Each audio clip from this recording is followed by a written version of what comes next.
అసలు అందం అంటే ఏంటి? అది రూపమో, రంగో, అలంకారమో కాదు.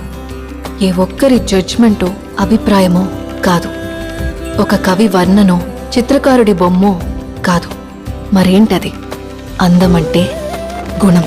అమ్మాయినయుండి చెప్తున్నా, I don't want people to call me beautiful. దాని బదులు నీది కష్టపడే తత్వం, నీలో కరుణ ఉంది, నీకు ధైర్యం ఎక్కువ, నువ్వు తెలివైన దానివంటే నాకు సంతోషం. Address us by our qualities. MS Subbulakshmi అంటే భక్తి, అందం కాదు. మదర్ తెరెసా అంటే కరుణ, అందం కాదు. ఐన్ ర్యాండ్ అంటే తత్వం, అందం కాదు. సరస్వతి అంటే విద్య, దుర్గా అంటే ధైర్యం, గౌరీ అంటే తపస్సు, లక్ష్మి అంటే శుభం. ఇలా ఏ దేవతనైనా ఆమె క్వాలిటీస్ కోసమే పూజిస్తారు, ఆమె అందం కోసం కాదు. నీ గుణాలే నీ సంతకమవుతాయి, నీ అందం కాదు.